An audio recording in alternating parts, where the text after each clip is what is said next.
போடுறவங்க மாற்றத்தை கொடுக்க முடியும் அப்படின்னு நம்புறீங்களே, எப்படி அப்படின்னு கேட்டீங்க. விஜயை மறைமுகமா சொல்றீங்களா? ஸ்ட்ரெயிட்டாகவே சொல்கிறேன். மக்களுக்கு எதுவுமே செஞ்சதே கிடையாது. இவர் எங்கே நடிக்க வந்தபோது ஏதாவது 10 குழந்தைங்களை படிக்க வச்சாரு, இல்லை ஒரு தொடர்ந்து வந்து இந்த மாதிரி ஹெல்ப் பண்ணிட்டு இருந்தாங்க, ஏதாவது நியூஸ் கேட்டிருக்கீங்களா? விஜய் மக்கள் மன்றத்தை வச்சு நிறைய குழந்தைங்களை படிக்க வைக்கிறோம் அப்படின்லாம் சொல்லியிருக்காங்க. மக்கள் மன்றத்தை நான் சொல்ல, அப்போ மாவட்ட நிர்வாகிகளை அவங்க மட்டும் தான் அவனை இவர் வரக்கூடாது. சரியான ஆட்களை கூட வச்சுக்கல. இதுக்கு ஆதவர்ஜுனா லாயக்கே கிடையாது. ராஜ்முருகன் சுத்தம் ஒன்றுமே கிடையாது. ராஜ்முருகன்லாம் எனக்கு தெரிஞ்சு அவருக்கு ஒரே டெய்லி நைட்டு எனக்கு தெரிஞ்சு தூங்க மாட்டாப்புல. 6 மாதத்துக்கு முன்னாடி நான் சும்மா இருந்தேன், இப்போ நம்ம எம்எல்ஏ கேண்டிடேட்னு சொல்லிட்டாங்களே அப்படின்னு தூங்க மாட்டாப்புல. புஷியானந்துக்கு எதுவுமே தெரியாது. என்ன சரி தமிழ் போகிறோம், தமிழ் பேச தெரியறது வேற. புஷியானந்த் ஒரு ஸ்டேஜில் வந்து பேசுகிறாப்புல, நம்ம தளபதியே 4 தொகுதியிலும் நின்று ஜெயிச்சிருவாப்புல. 4 தொகுதி அவர் மற்றதெல்லாம் நம்ம தான் பார்த்துறோம். 4 தொகுதியில் எப்படியா நிற்க முடியாது?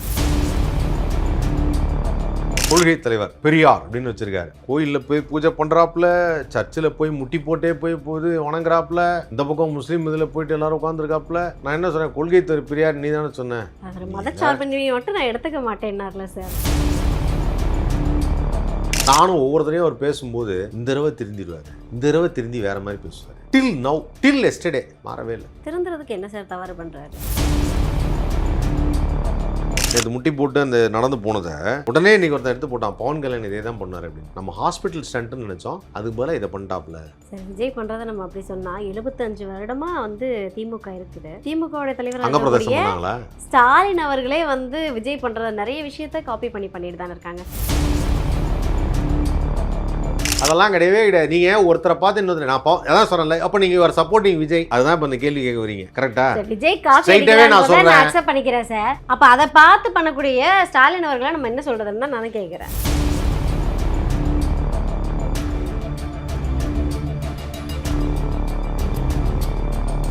சரி, இப்போ நம்ம வீடியோ பேசிட்டு இருக்கும்போதே நீங்கள் ஒரு விஷயம் சொன்னீங்க. என்ன அப்படின்னா, புதுசாக வந்தவங்களை வந்து ஆகும்னு சொல்கிறீங்க, ஏதோ வந்து ரொம்ப நாள் இருக்கவங்களால ஒன்றுமே பண்ண முடியாது, இப்போ வர்றவங்க மாற்றத்தை கொடுக்க முடியும் அப்படின்னு நம்புறீங்களே, எப்படி அப்படின்னு கேட்டீங்க. விஜயை மறைமுகமாக சொல்கிறீங்களா? ஸ்ட்ரெயிட்டாகவே சொல்கிறேன். நான் ஏமா மறைமுகமாக சொல்கிறேன், ஸ்ட்ரெயிட்டாகவே சொல்கிறேன். சரி, ஒருத்தர் அரசியலுக்கு வர்றது தப்பே கிடையாது.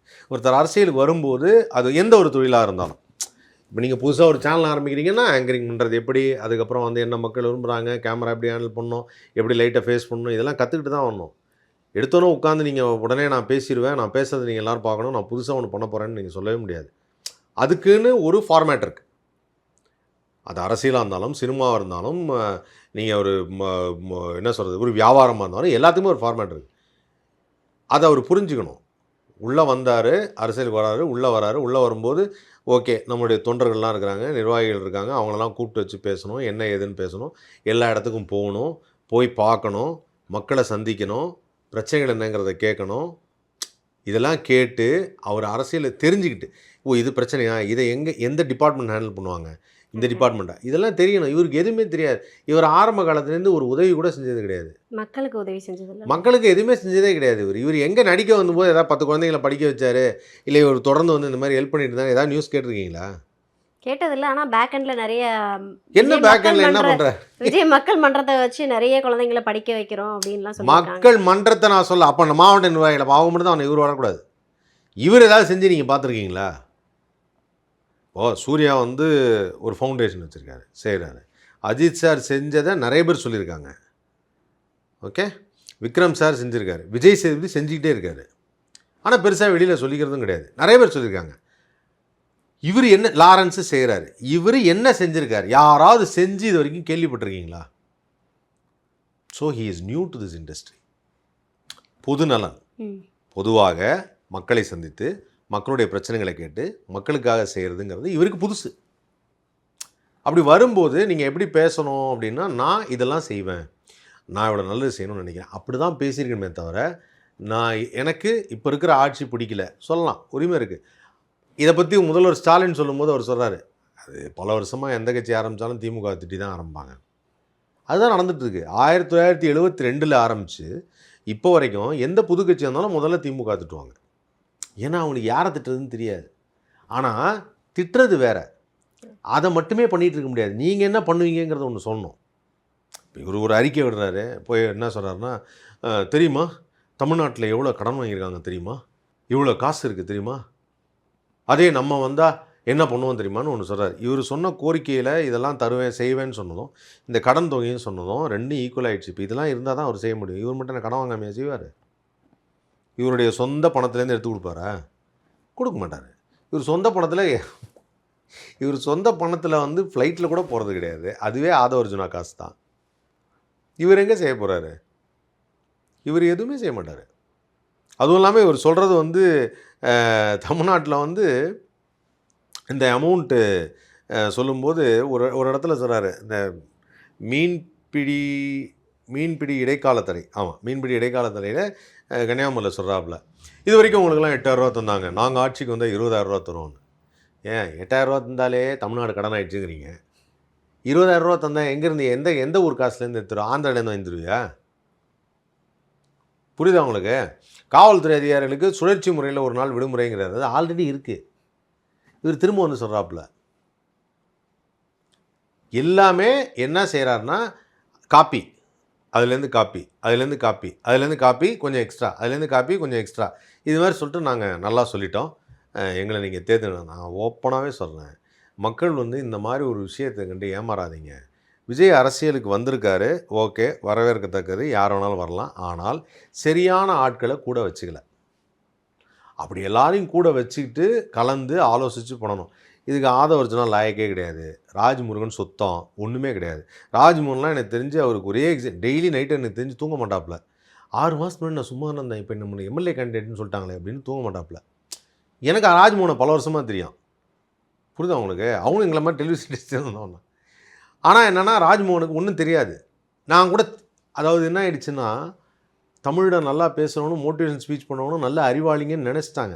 மூஞ்சி அறிவாளி மாதிரியே வச்சுப்பாங்க சில பேர். ஆனால் அவங்கெல்லாம் அறிவாளிங்க கிடையாது. புரியுதுங்களா? எல்லா விஷயத்துலையும் இப்போ என்கிட்ட வந்து நீங்கள் அரசியல் பற்றி கேட்குறீங்க, திவாகரை பற்றி கேட்குறீங்க. இப்போ எனக்கு கிரிக்கெட் பற்றி கேட்டீங்கன்னு வச்சுக்கலேன், சாருக்கு எல்லாமே தெரியும் கிரிக்கெட் பற்றி. எனக்கு கிரிக்கெட் பற்றி எதுவுமே தெரியாது. நான் ஐபிஎல்லே பார்க்க மாட்டேன். நான் வந்து ஒரு பர்டிகுலர் டைமில் வந்து கிரிக்கெட் பார்க்குறத நிறுத்தினேன். அதோடு நிறுத்திட்டேன். இது ஒரு கேம். இது ஆக்சுவலாக வந்து நம்ம டைமை கில் பண்ணுதுன்னு யோசிச்சது தான். அதோடு நிறுத்திட்டேன். நான் ஒரு நாளைக்கு 2-3 படம் கூட பார்ப்பேன். ஆனால் வந்து கிரிக்கெட் பார்க்க மாட்டேன். இப்போ வரைக்கும் எனக்கு இப்போ இந்த மேட்ச்சில் சென்னை சூப்பர் கிங்ஸில் தோனி ஆடுறாரா இல்லை ஆடலையான்னு கூட எனக்கு தெரியாது. நான் எதுவுமே பார்த்ததில்ல. நான் எந்த வருஷமே ஐபிஎல் பார்த்ததில்ல. இது வரைக்கும் கிரிக்கெட்டை நேராக பார்த்ததில்ல. உண்மையாகவே இது வரைக்கும் கிரிக்கெட்டை ஸ்டேடியத்தில் போய் நேராக பார்த்ததில்ல. நானும் யோசிச்சுட்டு இருந்தேன். ஒரே ஒரு தான் எனக்கு அழைப்பு வந்தது. அஸ்வின் ரவிச்சந்திரன் வந்து சிஎஸ்கேக்கு ஆடும்போது கொஞ்சம் ரன்னிங் பாஸோட பெரிய ஃபேனு. அவர் என் கூட வந்து பர்ஃபார்மும் பண்ணார். பண்ணிவிட்டு ஒரு தடவை மேட்ச் வாங்கன்னார். ஒரு தடவை அழைப்பு வந்து நான் போகல. அவ்வளோதான் இது வரைக்கும். ஆனால் இப்போ இந்த விஷயத்தை பற்றி எனக்கு தெரியலங்கிற நான் தெரியலன்னு ஒத்துக்கிறேன்ல. ஆனால் இப்போ மக்கள் நீங்கள் யாராவது கேட்டீங்கன்னு வச்சுக்கலாம், இந்த மாதிரி ஆளுங்களை போய் எல்லாத்த பற்றியும் கருத்து சொல்லுவாங்க. உனக்கு புரியுதுங்களா? அது பேர் அறிவாளி கிடையாது. ஆதவர்ஜுனா மாதிரி நான் ஒரு வடிகட்டின முட்டாளை நான் இது வரைக்கும் என் லைஃப்பில் பார்த்ததே இல்லை. அந்த ஆள் படித்தவர் நினச்சி நானும் ஏதோ உயரமாக இருக்காப்புல, நல்லா பேசுவாப்புல, நல்லா படிச்சிருக்காப்புலன்னு நினச்சேன். எந்த நேரத்தில் என்ன பேசுன்னு கூட தெரில. முந்தா நாள் ஏதோ ஒரு இங்கிலீஷ் சேனல்லேருந்து வந்து இன்டர்வியூ எடுக்கிறாங்க. இங்கிலீஷில் உளறாப்புல. இங்கிலீஷ் கூட வரல அவருக்கு. நீங்கள் அவரை நம்பி என்ன சொல்லுவீங்க அவர்கிட்ட? ஒன்றுமே கிடையாது. தமிழ் போதும் இல்லை சார், இங்கிலீஷ் சரி தமிழ் போதும் தான். அப்போ புஷி ஆனந்த் நீங்கள் போய் கேட்க வேண்டியதான். சுட்டுன்னு இட்டுன்னு வந்துன்னு அப்படிங்கிறாப்புல அந்த தமிழே வச்சுக்க வேண்டியதான். நம்ம புஷி ஆனந்துக்கு எதுவுமே தெரியாது. என்ன சரி தமிழ் போகிறோம், தமிழ் பேச தெரியறது வேற. புஷி ஆனந்த் ஒரு ஸ்டேஜில் வந்து பேசுகிறாப்புல, நம்ம தளபதியே 4 தொகுதியிலையும் நின்று ஜெயிச்சிருவாப்புல. 4 தொகுதி அவர் மற்றதெல்லாம் நம்ம தான் பார்த்துறோம். 4 தொகுதியில் எப்படியா நிற்க முடியும்? பாண்டிச்சேரியில் 2 தொகுதினா இவரே நினச்சிக்கிட்டாப்புல தமிழ்நாடு பெருசு, அப்போ 4 தொகுதியாக இருக்கும்னு. புரியுதா உங்களுக்கு? ஆக்சுவலாக என்ன, 2 தொகுதியில் தான் நிற்க முடியும். இதை விஜயே நான் சொன்னேன்னா திருச்சி கிழக்கில் நிற்கிறாப்புல, இங்கேருந்து காரைக்குடிக்கு பிரச்சாரத்துக்கு போகிறாப்புல, இங்கேருந்து திருச்சியில் இறங்கி இன்னொரு இடத்துக்கு ஈரோடுக்கு போகிறாப்புல, எல்லா இடத்துக்கும் பிரச்சாரம் போகிறாரு. திருச்சி கிழக்குங்கிறது அந்த ஏர்போர்ட் இருக்கிற இடம் தான். அங்கே பிரச்சாரத்துக்கு ரொம்ப லேட்டாக தான் போகிறாப்புல. யார் நீன்னே எனக்கு தெரியல. இறங்கி இப்படி வெளில போயிட்டு ஒரு 50,000 ஓட்டு இருக்காங்க, இப்போ பார்த்துட்டு எல்லோரும் நான் ஓட்டு போடுறேன் அப்படி கூட சொல்ல. அவருக்கு பேசிக்காக யாரும் சொல்லித்தரல. அவரால் இன்னொரு விஷயம் என்னன்னா, அவரால் ட்ராவல் பண்ண முடியல. ஸ்கின் எல்லாம் டேன் ஆகுது. அவர் இது வரைக்கும் லைஃப்பில் பார்த்ததே இல்லை. வெயில் இப்படி அலைஞ்சதை பார்த்ததே இல்லை. கொள்கை தலைவர் ஒரு எக்ஸாம்பிள் சொல்கிறேன். கொள்கை தலைவர் பெரியார் அப்படின்னு வச்சுருக்காரு. கோயிலில் போய் பூஜை பண்ணுறாப்புல, சர்ச்சில் போய் முட்டி போட்டே போய் வணங்குறாப்புல, இந்த பக்கம் முஸ்லீம் இதில் போயிட்டு எல்லோரும் உட்காந்துருக்காப்புல, நான் என்ன சொன்னேன், கொள்கை பிரியார் நீ தானே சொன்னேன். அதில் மதச்சார்பின்மையை மட்டும் நான் எடுத்துக்க மாட்டேன்னார்ல சார். அந்த கொள்கை அது ஒன்றை மட்டும் நான் எடுத்துக்க மாட்டேன் அப்படின்னு. முதல்ல கேட்டுக்கங்கம்மா, கொள்கை தலைவர் ஒரு கட்சி ஆரம்பிக்கணும்னா கொள்கை தலைவராக 7-8 பேர்லாம் வைக்க முடியாது. இந்த பக்கம் 4 பேர், இந்த பக்கம் 4 பேர். நான் பாஷா படமாக எடுக்கிறாப்புல, எல்லாத்தையும் வச்சிருக்காப்புல. அம்பேத்கர் வச்சிருக்காப்புல, காமராஜர் வச்சிருக்காப்புல, பெரியார் வச்சிருக்காப்புல, வேலுநாச்சியார் வச்சிருக்காப்புல, அஞ்சலி அம்மாள் வச்சிருக்காங்க. அஞ்சலி அம்மாள் யாருன்னே புஷியானதுக்கு போனான்னு தான் தெரியும். சத்தியமாக ஒன்று தெரியவே தெரியாது. ஆனால் பாவம் என்னன்னா, இப்போ இருக்கக்கூடிய யங்ஸ்டர்ஸ் வந்து, நான் சொன்னேன்ல திவாகர் மாதிரி விஜய் புதுசாக வந்துட்டார், நம்ம எல்லாரும் போகலாம், அவருக்கு போய் போட்டலாம், அவ்வளோதான் இருக்குது, வேறு ஒன்றுமே கிடையாது. ஆக்சுவலாக அவர் கொஞ்சம் குரூம் ஆகி நிறைய பேரை கலந்து ஆலோசித்து உண்மையிலே ஒரு கட்சியாக டெவலப் பண்ணணும்னு நினச்சாருன்னா இன் ஃப்யூச்சரில் அவர் பண்ணணும். அதை பண்ணுவாருங்கிற நம்பிக்கை எனக்கு இல்லை, சத்தியமாக எனக்கு இல்லை. நானும் ஒவ்வொருத்தரையும் அவர் பேசும்போது இந்த தடவை திருந்திடுவார், இந்த தடவை திருந்தி வேறு மாதிரி பேசுவார், இந்த தடவை மாற்றி பேசுவார்னு பார்த்தேன். டில் எஸ்டர்டே மாறவே இல்லை. திருந்துறதுக்கு என்ன சார் தவறு பண்ணுறாரு? திருந்துறதுக்கு தவறு பண்ணுறது இல்லைம்மா, ஒரு சென்சிபிளான டாக் ஒன்று இருக்கணும். நான் சொல்கிறேன் இல்லையா, ஒரு சென்சிபிள் டாக்னு ஒன்று இருக்கணும். அந்த சென்சிபிள் டாக் இருந்தால் தான் மாற்றம்னு நினைக்கிறவங்க சொல்கிறேன். இப்போ நீங்கள் என்ன சொல்கிறீங்க, எல்லா அரசியல்வாதியும் ஒன்றும் இல்லை, நம்ம வேறு மாதிரி அப்படின்னு சொல்லும்போது அது ஒரு சென்சிபிளான ஒரு டாக் வேணும். அந்த சென்சிபிளான டாக் விட்டு வரவே இல்லை. நேற்று முட்டி போட்டு அந்த நடந்து போனதை உடனே இன்றைக்கி ஒருத்தன் எடுத்து போட்டான், பவன் கல்யாண் இதே தான் பண்ணார் அப்படின்னு. அப்படியே ஃபோட்டோ எடுத்து போட்டாங்க, ஆஹா இதையும் பண்ணிட்டார், நம்ம ஹாஸ்பிட்டல் ஸ்டண்ட்டுன்னு நினச்சோம், அதுக்கு பதிலாக இதை பண்ணிட்டாப்புல அப்படின்னு சொல்லி போட்டாங்க. அவருக்கே தெரிய வேணாமா அங்கே நடக்கிறத நம்ம திருப்பி பண்ணுறோம், அது நல்லது இல்லைன்னு. சார் விஜய் பண்ணுறதை நம்ம அப்படி சொன்னால் 75 வருடமாக வந்து திமுக இருக்குது. ஸோ திமுகவுடைய தலைவராக இருக்கக்கூடிய ஸ்டாலின் அவர்களே வந்து விஜய் பண்ணுற நிறைய விஷயத்த காப்பி பண்ணிட்டு தானே இருக்காங்க. நம்ம காப்பி பண்ணி பண்ணுறதெல்லாம் எப்படி சார்? என்னது இன்ட்ரெஸ்டிங்காக இருக்குது சொல்லுங்கள். என்ன சார், ரேம்ப் வாக் பண்ணுறதா இருக்கட்டும், துண்டை தூக்கி வீச சொல்கிறதா இருக்கட்டும், அதுக்கப்புறமா கிட்ஸை தூக்கி கையில் கொடுக்குறதா இருக்கட்டும். உங்கள் அண்ணனு விஜய் சொன்னார், இப்போ புதுசாக வந்து ஸ்டாலின் ஒரு அவங்க போய் பேசுகிற இடத்துல சொல்கிறாரு, உங்கள் அண்ணனுக்கு ஓட்டு போடுங்க அப்படின்னு ஸ்டாலின் அவர்கள் சொல்கிறாங்க. இந்த ரேம்ப் வாக் வந்து விஜய் கண்டுபிடிச்சாரா? ரேம்ப் வாக் எங்கேருந்து வந்து தெரியுமா? ரேம்ப் வாக் எங்கேருந்து வந்து தெரியுமா? ஃபேஷன் ஷோலேருந்து வந்தது. விஜய் ஃபேஷன் ஷோ பாப்பாரா? FTV பாப்பாரா விஜய்? விஜய் காப்பி அடிக்கிறாருன்னு சொல்றீங்க. அப்ப நான் என்ன கேட்குறேன், ரேம்ப் வாக்கு முதல்ல விஜய் கண்டுபிடிச்சதான்னு கேட்குறேன். இல்லை, கண்டுபிடிச்சாதான் காப்பி அடிக்கிறான்னு சொல்லலாம்.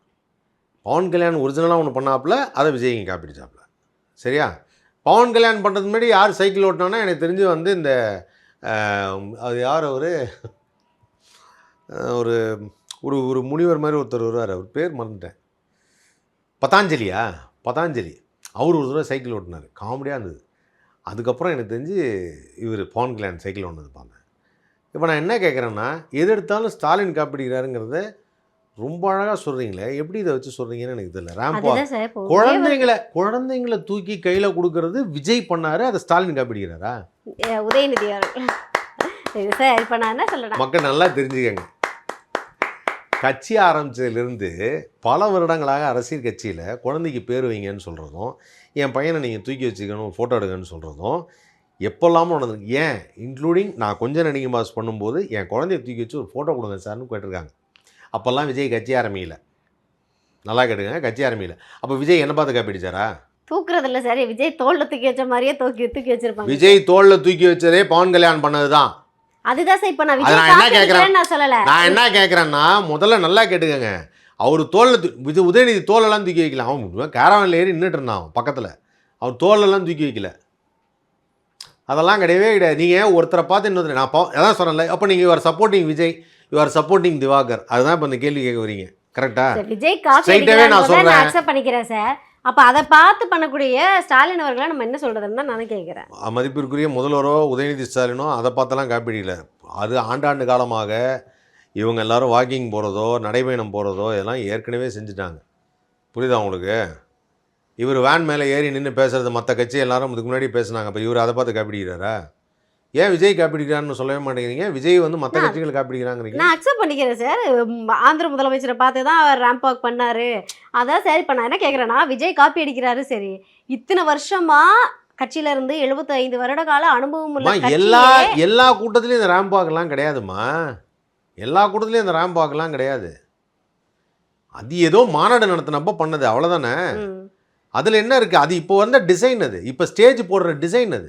இது எல்லா கட்சிகளுக்கும் ஒரே ஒருத்தன் தான் ஸ்டேஜ் போடுறான்.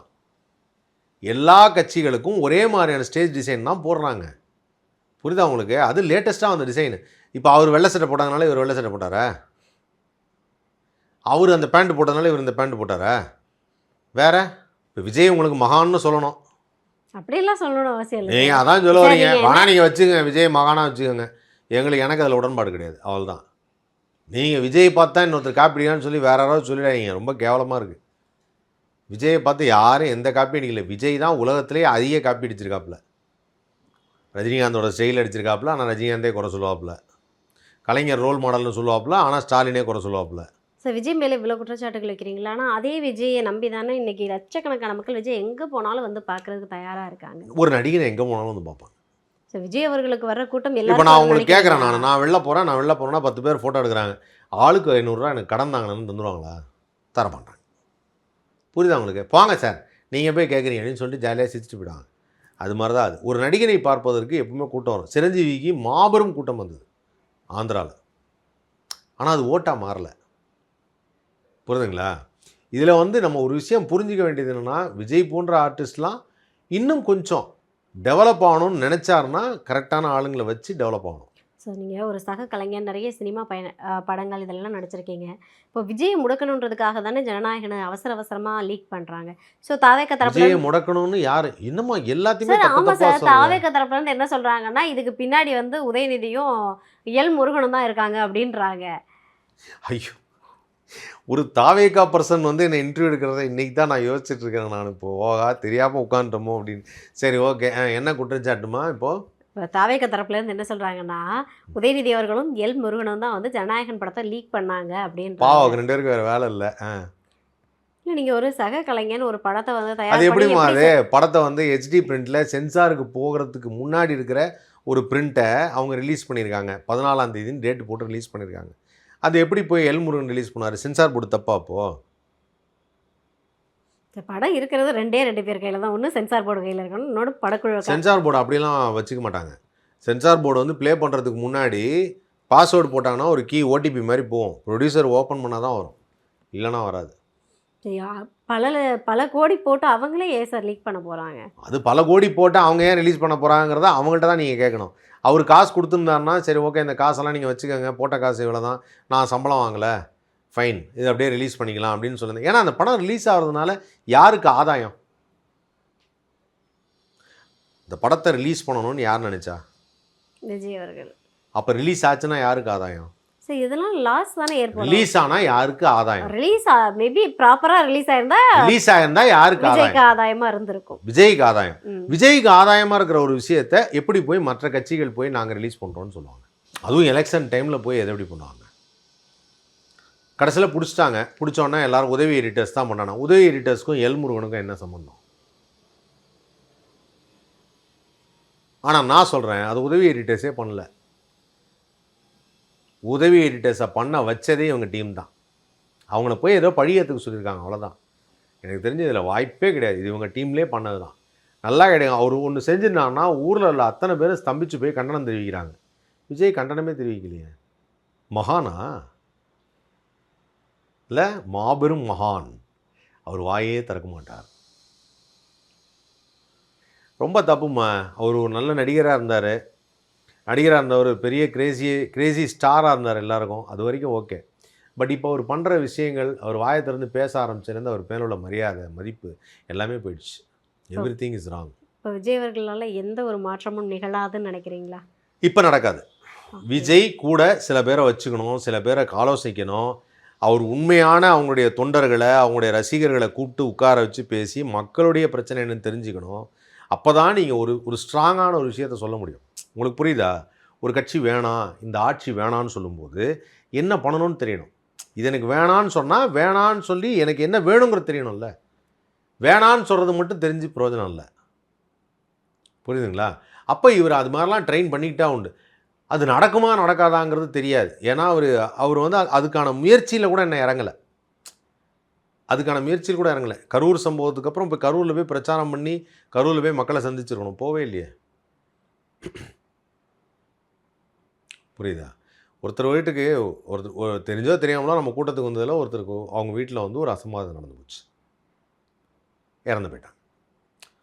இறந்து போனவங்க வீட்டுக்கும் என்ன பண்ணணும், கல்யாண வீட்டுக்கு என்ன பண்ணணும், கல்யாணம் பண்ணவங்க நீங்கள் கல்யாணத்துக்கு போகல அப்படின்னா அந்த தம்பதிகளை வீட்டுக்கு கூப்பிட்டு நாங்கள் உங்கள் வீட்டுக்கு ஒரு நாள் விருந்து வைக்கிறோம் அப்படின்வாங்க. இது ஜென்ரலாக நடக்கிற ஒன்று.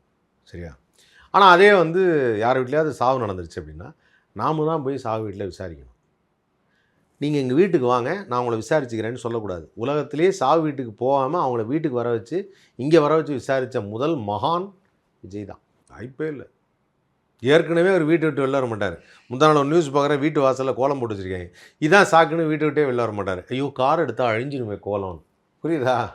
அவர் ஏன் பண்ணுறாங்க, எதுக்கு பண்ணுறாங்கன்னு இன்னுமே புரியல. அவராக வாயை கொடுத்து நிறையா மாட்டிக்கிறாரு. அவராக வாயை கொடுத்து தப்பு தப்பாக சொல்கிறாரு. யாரோ சொல்லித்தராங்க. சொல்லித்தர ஆள் தான் யாருன்னு தெரியல. அதான் சொல்கிறேன், அந்த கூட இருக்கிறதுல வந்து ஜான் ஆரோக்கியசாமி, நிர்மல்குமார், அதுக்கப்புறம் அந்த மரியம் வில்சனு, ராஜ்மோகன், ஆதவ அர்ஜுனா, புஷி ஆனந்த், இந்த கலைகளெல்லாம் வெட்டி எறியணும். இதெல்லாம் ஒதுக்கிட்டு உண்மையாக வந்து படித்தவங்கள உண்மையிலே வச்சு அவங்க ஏதாவது பண்ணணும்னு நினச்சானா பண்ணலாம். அது எனக்கு தெரிஞ்சு பண்ணுவாருங்கிற நம்பிக்கை எனக்கு தெரிஞ்சு இல்லை. அதுக்கான வாய்ப்பு இருக்கிற மாதிரி எனக்கு தெரியல. Okay sir. நன்றி சார்.